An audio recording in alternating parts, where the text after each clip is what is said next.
नमस्कार मित्रांनो, मी श्रीकांत कुलकर्णी तुमचं स्वागत करतो श्री क्रिप्टोमध्ये. आजची तारीख आहे 25 नोव्हेंबर 2021. संध्याकाळचे 7:30 झालेले आहेत. चला आजच्या एपिसोडला आपण सुरुवात करूया. मित्रांनो, रोजप्रमाणे आपण आता आलेलो आहोत coinmarketcap.com वरती. चेक करूया काय कंडिशन आहे मार्केटची. टोटल क्रिप्टो करन्सी आता झालेले आहेत 14,812. 433 एक्सचेंजेस आहेत. 2.60 किंवा $2.65 ट्रिलियन मार्केट कॅप आहे टोटल. $146 बिलियन 24 तासांचं ट्रेडिंग व्हॉल्यूम आहे. बिटकॉइनचा डॉमिनन्स 41.7% आणि इथिरियमचा 19.9%. आपण जर चेक केलं टोटल मार्केट कॅप तर $2.65 ट्रिलियन मार्केट कॅप आहे. जवळजवळ 4% मार्केट वर आलंय. 3.9% ऍक्च्युअली टू बी प्रिसाइज. आता 3-3 ची कॅटेगरी बघूया. सगळ्यात जास्त ट्रेंडिंग काय आहे? कोडी, नेवाडा आणि किंगशिबा. सगळ्यात जास्त ग्रोथ कोणी दिली आहे 24 तासांमध्ये? DYOR token. DYOR म्हणजे काय? Do your on research. हे जसं आपण हॉडल म्हणतो, फड म्हणतो किंवा मग काही जे आपले बाय द डिप्स, या सगळ्या ज्या गोष्टी आहेत त्या क्रिप्टोमधली काही टर्मिनॉलॉजी ज्याला म्हणतात, तर त्यातलं DYOR पण एक आहे. आणि त्यांनी DYOR वरतूनच एक टोकन तयार करून टाकलं. म्हणजे बहुधा हे रिसर्च बद्दल असणार आहे. 11,933% प्रॉफिट दिलाय 24 तासांमध्ये. ब्रेड आहे 748% प्रॉफिट. मार्स स्पेस एक्स, तर हा पुन्हा एकदा लिस्टमध्ये आलाय. परत एकदा 500% ग्रोथ दिली 24 तासांमध्ये. रिसेंटली ऍडेड म्हणजे लेटेस्ट लिस्टिंग्सचे आत्ता लेटेस्ट 3 जे आहेत ते आहेत सेफ ड्राईव्ह, टर्की इनू आणि डॉग. तर हे सगळे हे खालचे दोघं जे आहेत हे पुन्हा एकदा मला वाटतं मेम टोकन्स आहेत. असो, तर सांभाळून राहा मीम पासून आणि विचार करून मगच काय करायचं ते करत जा. मी तर रेकमेंड करेन की फक्त अभ्यास करा. ओके, तर आपण आता टॉप 10 चेक करूया. पहिल्या नंबरवरती बिटकॉइन आहे $58,513. $4.25% प्रॉफिट आहे 24 तासांमध्ये आणि 1% लॉस आहे 7 दिवसांनुसार. $1.1 ट्रिलियन मार्केट कॅप आहे बिटकॉइनचं. इथिरियम दुसऱ्या नंबरवरती $4,454. 5.39% प्रॉफिट आहे 24 तासांनुसार आणि $7.25% प्रॉफिट आहे 7 दिवसांनुसार. $500 बिलियन वरती आलेला आहे पुन्हा एकदा. $526 बिलियन. तिसऱ्या नंबरवरती BNB आहे. बायनान्स कॉइन $632 आहे. 8.5% प्रॉफिट आहे 24 तासांनुसार आणि 12.5% प्रॉफिट आहे 7 दिवसांनुसार. USDT स्टेबल कॉइन $1 चौथ्या नंबरवरती. 5व्या नंबरवरती सोलाना $211. काही डिफरन्स नाहीये 24 तासांनुसार आणि 2.25% प्रॉफिट आहे 7 दिवसांनुसार. 6व्या नंबरवरती कार्डेनो म्हणजे ADA आहे. $2.25 पर्यंत पोहोचलाय आता. 6.5% पेक्षा जास्त ग्रोथ दिली 24 तासांमध्ये, पण 5.12% लॉस आहे 7 दिवसांनुसार. 7व्या नंबरवरती रिपल आहे. $1.06 मिळतोय. 3% प्रॉफिट आहे कालपासून आणि 2.22% नुकसान आहे 7 दिवसांनुसार. पोल्काडॉट 8व्या नंबरवरती पोहोचलेला आहे. $39.82. 2.5% प्रॉफिट दिलाय कालपासून आणि 0.5% नुकसान आहे 7 दिवसांनुसार. USDC स्टेबल कॉइन $1 असणार, पण थोडासा खाली गेलाय. म्हणजे थोडक्यात लोक USDC विकून बिटकॉइन किंवा दुसऱ्या क्रिप्टो करन्सीमध्ये एंट्री करतात. $0.9992 आता मिळतोय. डोज कॉइन 10व्या नंबरला $0.22 मिळतोय. 2.5% प्रॉफिट आहे कालपासून आणि 3.5% नुकसान आहे 7 दिवसांनुसार. आपले टॉप 10 बघून झालेत. आपण पुढचे 11 ते 20 जे आहेत ते फटाफट बघूया फक्त. Avalanche 11.5% प्रॉफिट आहे 24 तासांनुसार. 27% प्रॉफिट आहे 7 दिवसांनुसार. शिबा इनू 12व्या नंबरला आलाय. $0.0004 3% प्रॉफिट आहे 24 तासांनुसार. $0.11% नुकसान आहे 7 दिवसांनुसार. CRO म्हणजे Crypto.comचा जो कॉइन आहे तो $1 आला, म्हणजे घसरून $1 पर्यंत जाऊन आता खाली आलाय. 18.5 पण नाही, जवळजवळ 19% नुकसान आहे कालपासून, पण 7 दिवसांपूर्वी घेतला असता तर 46% प्रॉफिट आहे. टेरा लुना 14व्या नंबरला जवळजवळ $42 पोहोचलाय. 6.5% प्रॉफिट आहे 24 तासांनुसार. लाईट कॉइन 15व्या नंबरला आलेला आहे. $228. 9% प्रॉफिट आहे कालपासून आणि 5% प्रॉफिट आहे 7 दिवसांनुसार. रॅप बिटकॉइन 16व्या नंबरला $58,250. 3.5% प्रॉफिट आहे कालपासून. युनिस्वॅप 17व्या नंबरला 2.25% प्रॉफिट आहे 24 तासांमध्ये. BUSD तो सुद्धा $1 थोडंसं खाली गेलाय. 0.9996 म्हणजे आता मार्केट वर येत आहे असं वाटतंय हे बघितल्यावरती. चेन लिंक 19व्या नंबरला आहे. 5.5% प्रॉफिट दिलेला आहे कालपासून. पॉलिगॉन 20व्या नंबरला $1.82. 7.5% प्रॉफिट आहे कालपासून आणि 17.25% प्रॉफिट आहे 7 दिवसांनुसार. आपले टॉप 10 आपले टॉप 20 बघून झालेत. आपण आता बोलूया क्रिप्टो करन्सी जगतातल्या घडामोडी बघूया. आज भरपूर घडामोडी, काल खूप जास्त होत्या न्यूज, आज थोड्या त्या मानाने कमी आहेत पण छान आहेत. Clinton regulate crypto to stop manipulation by China and Russia and China. तर आता हे यांना काय बोलावं मला खरंच समजत नाही. जे सेंट्रलाइज सिस्टीम मधले, पॉलिटिकल सिस्टीम मधले किंवा मग गव्हर्नमेंट मधले प्लेयर्स आहेत, तर काहीतरी कुठून तरी एक एनिमी इमेज शोधून आणायची की हा आपला शत्रू आहे म्हणून आपल्याला हे करायचंय, आणि जे आपल्याला करायचंय ते त्यासाठी असे शत्रू शोधायचे, असं थोडंसं दिसतं बऱ्याच वेळा. पण आपल्याला काय याच्याबद्दल किती कमेंट केलं पाहिजे आणि केलं नाही पाहिजे याबद्दल शंकाच आहे.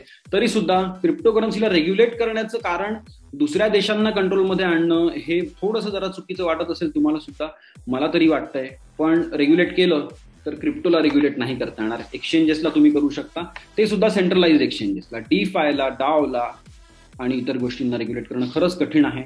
तरी पण ऑल द बेस्ट सगळ्यांना. पुढची बातमी बघूया. Bitcoin mining power crunch, Kazakhstan looks towards nuclear solution. आता कझाकस्तानमध्ये बरेचसे मायनर्स जात आहेत. मध्यंतरी कनानची सुद्धा बातमी होती की कनानचं पण मोठं प्रोजेक्ट आहे कझाकस्तानमध्ये. आणि मुख्य म्हणजे कझाकस्तान आय थिंक याच्या चायनापासून थोडं जवळ पडत असल्यामुळे तिकडे जात आहेत बरेच जण miners. All the best to them. आणि ते आता कझाकस्तान जे आहेत न्यूक्लिअर पॉवरकडे वळत आहेत. पण न्यूक्लिअर पॉवर म्हणजे असं सोल्युशन नाहीये की आज तुम्ही विचार केला आणि विदिन 1 month प्रोडक्शन स्टार्ट झालं इलेक्ट्रिसिटीचं. हे प्रोजेक्ट कम्प्लीट व्हायला 4-4, 5-5, 7-7, 15-15 वर्ष लागतात काही काही वेळा कन्स्ट्रक्शन कम्प्लीट होऊन रेडी व्हायला. त्यामुळे यांनी माझ्या मते सोलरकडे किंवा विंडकडे जर गेले किंवा हायड्रो इलेक्ट्रिक पॉवरकडे गेले तर खरंच खूप फास्ट काम होऊ शकतं. हायड्रो इलेक्ट्रिकला खूप वेळ लागेल त्यानुसार, तरी पण न्यूक्लिअरपेक्षा बहुधा थोडासा कमी वेळ लागेल. सो सोलर, विंड आणि हायड्रो हे 3 बेटर ऑप्शन्स आहेत. असो, शेवटी त्यांचा डिसिजन आहे तो. Anyways all the best to anybody who is going to Kazakhstan. पुढची बातमी बघूया. Animoca to repay users 265 Ethereum stolen in the fake NFT drop Discord hack. तर यांचं डिस्कॉर्ड जे आहे Animocaचं ते हॅक झालं आणि तिथून काही फाऊल प्ले झालेला आहे आणि त्यांनी जे काही लोकांचे इथिरियम त्या कारणामुळे वाया गेले किंवा मग चोरून नेले लोकांनी, तर त्याची भरपाई Animoca आता करणार आहे. अर्थात Animoca खूप मोठी कंपनी आहे त्यामुळे त्यांना ते शक्य आहे, नॉर्मल कंपनीला ते शक्य नसतं झालं. पण तरी ही चांगली गोष्ट आहे की नुकसान भरपाई देत आहेत त्यांच्याकडून काही झालेलं नसताना सुद्धा. पण शेवटी हॅक झाला म्हणजे शेवटी यांची चूक मानली तरी चालेल.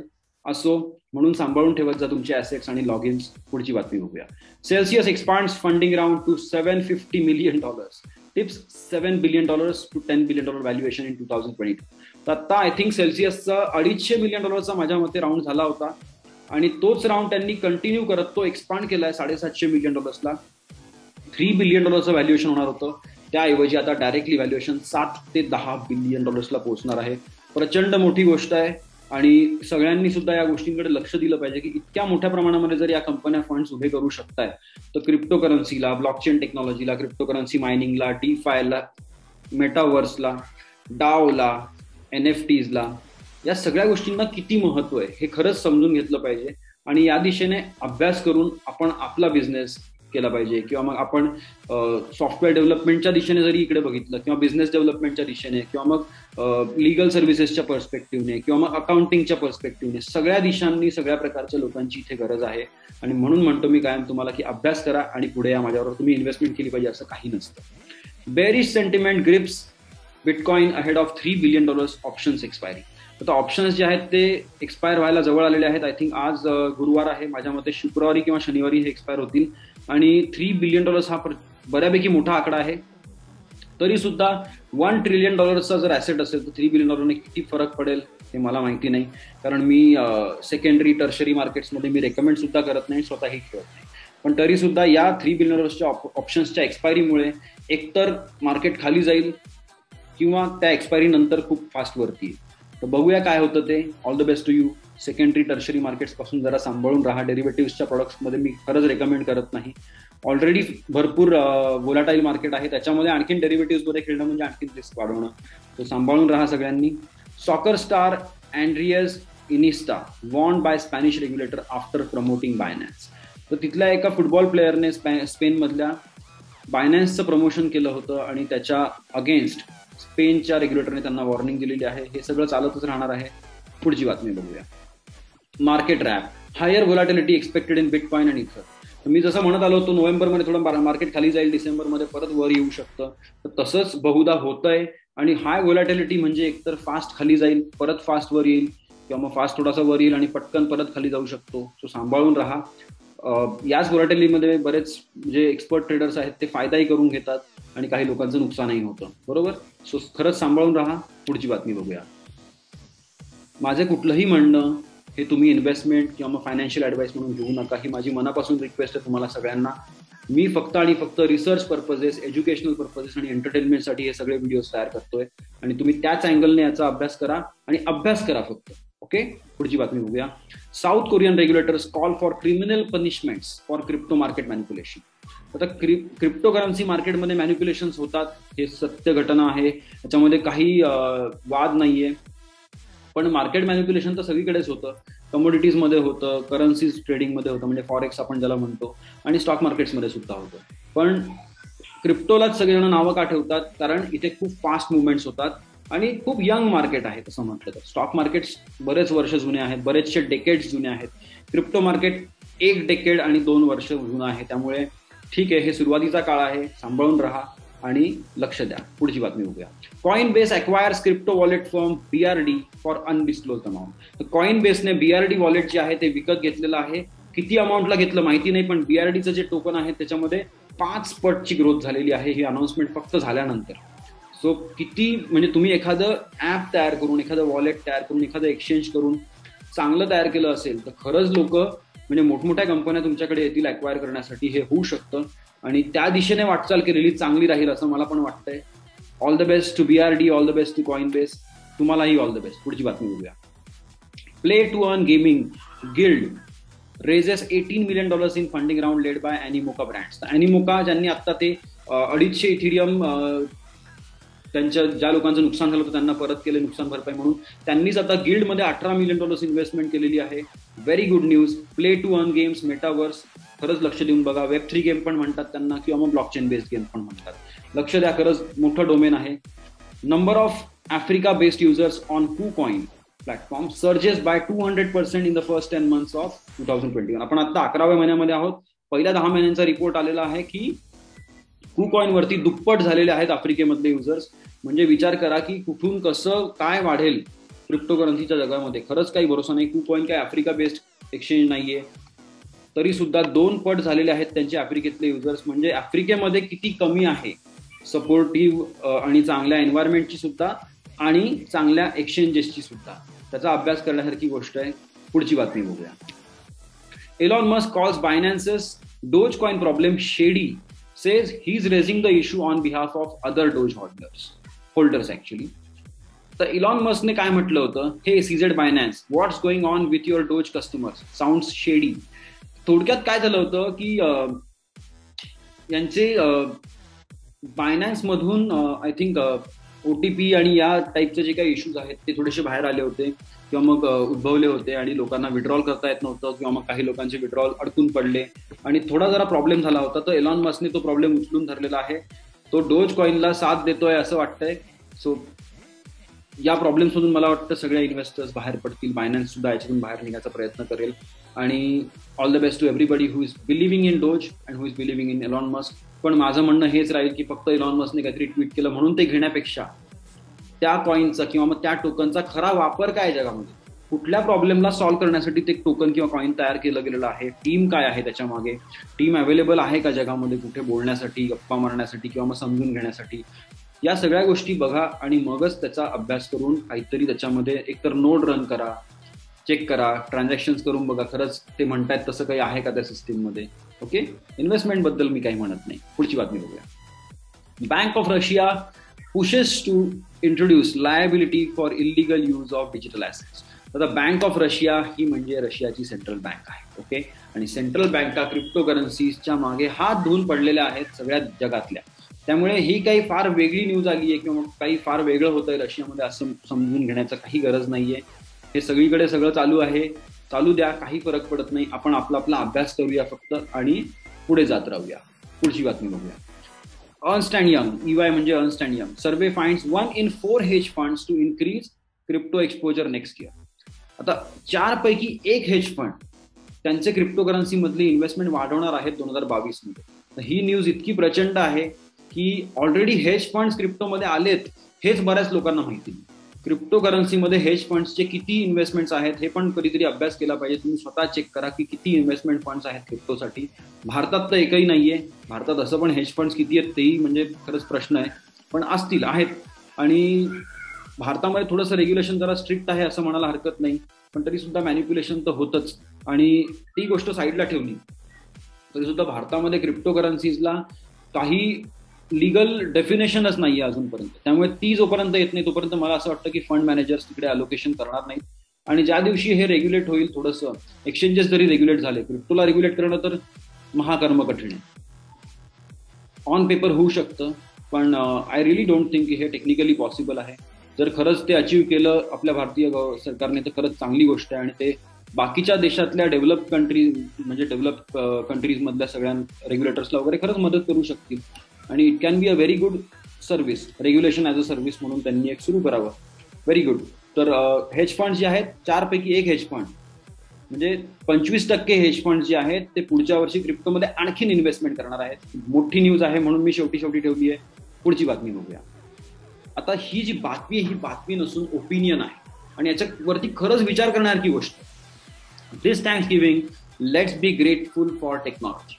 तर म्हणजे माझा इतका फायदा झाला, मी या किमतीला हे घेतलं आणि मला असे 500% प्रॉफिट झाला, नाही तर 2000% प्रॉफिट झाला, अशा बाता मारणारे आणि असे डिटेल्स तुमच्याशी शेअर करणारे खूप लोक असतील. पण बिटकॉइन हा असं काम करत होता पूर्वी, मग सेग्रिगेटेड विटनेस आल्यावरती असं काम करायला लागला, नंतर सेगबिट नंतर पुढे काय झालं की आता नोव्हेंबर महिन्यामध्ये टॅपरूट जूनमध्ये टॅपरूट ऍक्टिव्हेट झालं आणि नोव्हेंबरमध्ये इम्प्लिमेंट झालं. त्या टॅपरूटमध्ये काय काय अपडेट, त्या अपडेटमध्ये काय काय होतं, किती बिटकॉइन इम्प्रुव्हमेंट प्रपोजल्स एकत्र करून टॅपरूट तयार झालं होतं, आणि स्नॉर सिग्नेचर म्हणजे काय, या सगळ्या गोष्टी आहेत ना, यांच्याबद्दल बोलणारे लोक फार कमी आहेत. आणि जर तुम्ही या गोष्टींमध्ये आलात ना तर प्रॉफिटचा काही प्रश्नच उरत नाही, कारण तुमचं अख्खं डोमेनच चेंज होऊन जातं. तुम्ही या गोष्टींकडे फक्त प्रॉफिट सोडून टेक्नॉलॉजीच्या दिशेने जर बघितलं तर नक्की तुम्हाला खूप मोठा फायदा होईल. आणि हेच यांचं म्हणणं आहे की टेक्नॉलॉजीसाठी या प्रॉफिट्स नंतरची गोष्ट आहे. ठीक आहे, ते आपोआप होतात, त्याच्यामध्ये काही प्रश्न नाही. पुढची बातमी बघूया. शेवटच्या 3-4 बातम्या मी तुम्हाला म्हटलं तशा सांभाळून ठेवतो. Greyscale says metaverse is $1 trillion market opportunity. आता मी तुम्हाला कधीपासून सांगत आलोय, ऍटलीस्ट 6 महिन्यांपासून, की मेटावर्सकडे लक्ष द्या, मेटावर्सकडे लक्ष द्या, NFT कडे लक्ष द्या, DeFi कडे लक्ष द्या. पण DeFi मध्ये अजूनही स्मार्ट कॉन्ट्रॅक्ट्सला हॅक करून काही ना काही प्रॉब्लेम्स होतात, त्यांना थोडंसं बाजूला ठेवा, पण अभ्यास करा. ओके. आणि मेटावर्स खूप महाप्रचंड डोमेन आहे, हे म्हणतोय मी कधीपासून. आणि आता ग्रेस्केलने हे म्हटलंय की $1 ट्रिलियन मार्केट होईल आरामात. ठीक आहे. आणि ग्रेस्केल कोण आहे? जगात सगळ्यात जास्त इन्व्हेस्टमेंट बिटकॉइन मध्ये कोणी केली असेल तर ग्रेस्केलने केली आहे. जवळजवळ 6.5 लाख बिटकॉइन आहेत ग्रेस्केलकडे. GBTC म्हणून ग्रेस्केल बिटकॉइन ट्रस्ट म्हणून प्रॉडक्ट आहे. ग्रेस्केलचं इथिरियम ट्रस्ट आहे, लाईटकॉइन ट्रस्ट आहे, बिटकॉइन कॅश ट्रस्ट आहे. सो हे सगळे प्रॉडक्ट्स जे आहेत यांच्यामुळे ग्रेस्केलच्या वरती माझ्या मते तरी कोणीच नाहीये जगात. 6.5 लाख बिटकॉइन असणं म्हणजे जवळजवळ 4% अख्ख्या जगातल्या सप्लायचे 4% बिटकॉइन ते घेऊन बसलेले आहेत ऑलरेडी. सो त्यांचं म्हणणं जर असेल की हे $1 ट्रिलियन इंडस्ट्री होणार आहे, त्यांनी त्यांच्या बिटकॉइन स्टॅश पैकी 5% जरी बिटकॉइन मेटावर्समध्ये इन्व्हेस्ट केले तरी हे $1 ट्रिलियन इंडस्ट्री होऊन जाईल. ओके. सो लक्ष द्या, खरोखर लक्ष द्या मेटावर्सकडे, प्ले टू अर्न गेम्सकडे आणि NFTsकडे. So all the best to you guys. Last news भारताबद्दल आहे. Experts divided on how far India's private crypto ban will go. आता हे प्रायव्हेट क्रिप्टोला बॅन करणार आहे असं वाक्य ड्राफ्टमध्ये कुठेतरी आहे लॉच्या, किंवा मग जे बिल, लॉ नाही म्हणू शकत, लॉ अजून तो झालेला नाहीये, तो पास झाला पार्लमेंटमध्ये की ते बिल कन्वर्ट होईल लॉ मध्ये. ओके. तर ते ठीक आहे, ते झालं तरी काही हरकत नाही, नाही झालं तरी काही हरकत नाही. फक्त माझं म्हणणं एवढंच आहे की त्या ड्राफ्टमध्ये काय लिहिलंय त्यातल्या एकाही पानाचं सरकारने किंवा सरकारच्या कुठल्या ऑथॉरिटीजने अजूनपर्यंत आपल्यापर्यंत किंवा मीडियापर्यंत काही पोहोचवलेलं नाहीये माझ्या मते. तरी माझा अभ्यास कमी पडू शकतो. सो तुम्ही पण रिसर्च करा आणि ते नक्की शोधून काढा की नक्की कुठे ड्राफ्ट कुठे पब्लिश झालाय का, किंवा मग कुठल्या स्पेशल ग्रुप कडून काही अनालिसिस करून घेतलंय का, की बाबा हा ड्राफ्ट आहे असा बरोबर आहे का. तर ते सगळं जर म्हणजे मंत्रालयातले आणि तिकडचे मंत्री आणि ऑथॉरिटीज सोडून कुठल्या टेक्निकल टीम कडून काही अनालिसिस केलंय का, तर ते सगळं तुम्हाला जेव्हा कळेल तेव्हा तुम्ही म्हणाल की हे अजून म्हणजे फार लवकर होतंय या बाबतीत काही बोलणं. जेव्हा ते प्रपोजल पार्लमेंटमध्ये येईल आणि मग पब्लिश होईल कुठेतरी कुठल्या तरी प्लॅटफॉर्मला, त्यानंतर आपण ते वाचू आणि मग त्याबद्दल एक मोठा मी छान एपिसोड करेन आणि मग मी सांगेन की हा असं होऊ शकतं. आणि मुख्य गंमत काय झाली की आधी जे ड्राफ्ट आलं होतं त्याच्या नावामध्ये होतं की बॅनिंग क्रिप्टोकरन्सी आणि मग RBIच्या करन्सीला परमिशन द्यायची असं नावातच होतं. तर ते बॅन नावाचं जे होतं ते आता हेडिंग मधून काढून टाकलेलं आहे. ठीक आहे. त्यामुळे मला शंका आहे की हे असं बॅन होईल की नाही होणार, असं मनामध्ये दुविधा निर्माण झाली आहे, सगळ्यांच्याच आहे. पण मीडिया ऑलरेडी चारही दिशांनी नाही 8ही दिशांनी ओरडत सुटलेत की बॅन होणार. करू द्या बॅन. माझं एवढंच म्हणणं आहे की लवकरात लवकर बॅन करा किंवा लवकरात लवकर टॅक्स लावून मार्केट मोकळं करा, म्हणजे लोक फ्री होतील कामं करायला. ओके, म्हणजे जर बॅन झालं तर बरेच लोक इथून उठतील आणि जिथे चांगले रूल्स आहेत, लॉ आहेत, सपोर्टिव्ह लॉ आहेत, तिथे जाण्याच्या दिशेने वाटचाल करतील आणि त्या देशाची इकॉनॉमी मोठी होईल. बरोबर. आणि जर इथेच जर चांगलं छान ॲटमॉस्फिअर मिळालं काम करण्यासाठी तर मग लोक इथे का नाही काम करणार. आता तुम्ही इथे बघताय कंपन्या $500 मिलियन उभे करतायत बिटकॉइन मायनिंगसाठी. आता $500 मिलियन म्हणजे किती झाली अमाऊंट तुम्ही स्वतःच विचार करा. आणि अशा 10 कंपन्या जरी भारतात आल्या तरी पण भरपूर मोठं काम होईल. बरोबर. पण या सगळ्या मुद्दे जे आहेत, या गोष्टी आहेत, या कळल्या पाहिजेत. मी तर म्हणतो मायनिंगसाठी आणि मायनिंग कंपन्यांसाठी रेड कार्पेट टाकून इन्व्हाइट केलं पाहिजे गव्हर्नमेंटने. पण हे सगळे शेवटी माझे मतं आहेत, त्यातलं कोण काय करेल ते माहिती नाही. पण आय विल रेकमेंड की चायनामध्ये ज्यावेळी बॅन होत होतं मायनिंग, त्या क्षणाला इकडून पटकन गव्हर्नमेंटने उभं राहायला पाहिजे होतं. ओके चला मायनर्स या इकडे, we will give you this advantage that advantage, या इकडे, असं करू तसं करू. पण हे सगळं म्हणजे आता कसं होईल, कुठे होईल, कधी होईल माहिती नाही. पण मे बी जर खरंच information technology, hardware, silicon wafer manufacturing, integrated circuits, PCB manufacturing, solar power म्हणजे सोलर फोटोव्होल्टाईक जे काही चिप्स असतात, तर त्या गोष्टींमध्ये खरंच जर भारतीय लोकांनी काही करावं असं वाटत असेल तर क्रिप्टोकरन्सी मायनिंगला इकडे परमिशन द्यायला काही हरकत नाही. पण हे शेवटी माझे मत आहेत. पुढे काय होईल ते बघूया. आणि या नोटवरती आपण आजचा एपिसोड संपवून टाकू.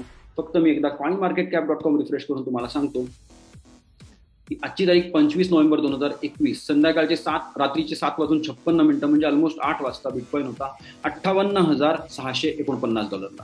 मी श्रीकांत कुलकर्णी तुमचा निरोप घेतो आजच्या एपिसोडमधून. उद्या आपण पुन्हा भेटूया, मार्केट अपडेट बघूया आणि सगळ्या जगातल्या क्रिप्टोकरन्सी घडामोडी पण चेक करूया. तोपर्यंत buy the dips and all.